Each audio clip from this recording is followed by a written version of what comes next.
அமரன் சிவகார்த்தியின் கேரியர்லேயே மிகப்பெரிய உச்சம் கிட்டத்தட்ட 350 கோடி கலெக்ஷன் மேலே போயிட்டுருக்கு. படம் ரிலீஸ் ஆகி பல வாரங்களாயும் கூட சண்டே நேற்று ஃபுல் எல்லா தியேட்டர்லேயும். ஸோ அதோட வெற்றியை நாம் உங்களுக்கு தெரிய வேண்டிய அவசியமே கிடையாது, நீங்களே பார்த்து தான் இருக்கீங்க. இதை எல்லாத்த விட மிக முக்கியமான ஒரு அங்கீகாரம் இந்த படக்குழுக்கு நடச்சிருக்கு. என்ன அப்படின்னா, நம்ம இந்திய பாதுகாப்புத்துறை அமைச்சர் திரு ராஜா சிங் அவர்கள் பார்த்தீங்கன்னா இந்த படத்தை பார்த்து மிரண்டு போய் இந்த படக்குழுக்கு வந்து பாராட்டு தெரிவிச்சிருக்காரு.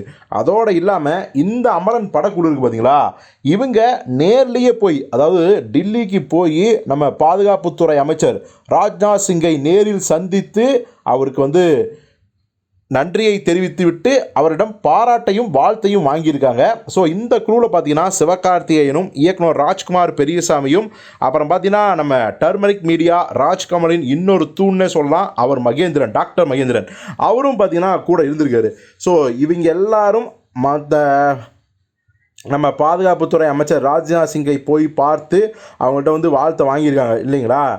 இப்போது மிக முக்கியமாக அவர் என்ன சொன்னார் அப்படின்னா, இந்த படம் வந்து மேஜர் முகுந்த் வரராஜோட தேசப்பற்றுனா என்ன அப்படிங்கிறது மக்களுக்கு புரிஞ்சிருக்கும். அவர் மாதிரி ஒவ்வொரு இந்திய இராணுவனோட தியாகத்தையும் மக்களுக்கு வந்து ஞாபகப்படுத்தியிருக்குது. குறிப்பாக இந்திய இராணுவம் ஒரு சிறப்பான ஒரு படம் உருவாக்குறதுக்கு காரணமாக இருந்திருக்குது அப்படிங்கிறதையும் பற்றி நான் ரொம்ப பெருமைப்படுறேன்.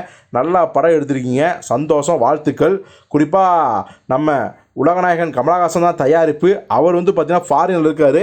இருந்தாலும் கூட இந்த படத்தை உருவாக்குவதற்கு இந்திய இராணுவ அமைச்சகமும் இந்திய இராணுவம் 100% முழுமையான ஒத்துழைப்பை கொடுத்தாங்க. அவங்க கொடுக்கலாம், அது சாத்தியமே கிடையாது. ஸோ அதுக்காகவே நம்ம வந்து நன்றி சொல்லியே ஆகணும் அப்படிங்கிறத வந்து கமல்கள் தெரிவித்து இந்த டீம் போய் நம்ம ராஜா சிங்கை பார்த்து நன்றி தெரிவிச்சுக்காங்க. ஸோ இந்த படத்துக்கு அப்புறம் வேறு ஒரு பயோபிக்காக இருந்தாலும் கூட பாதுகாப்புத்துறை அமைச்சகம் வந்து நிச்சயமாக ஒத்துழைப்பு நல்கும். அதற்கான ஒரு நல்ல விஷயமாக இந்த அமரன் படமும் அமைஞ்சிருச்சு அப்படிங்கிறத நம்ம வந்து உண்மையாகவே பெருமைப்பட்டு சொல்லிக்கலாம். ஸோ யாருக்கெல்லாம் இந்த அமரன் படம் ரொம்ப பிடிச்சிருக்கு அப்படிங்கிறத கமெண்ட்டில் சொல்லுங்கள்.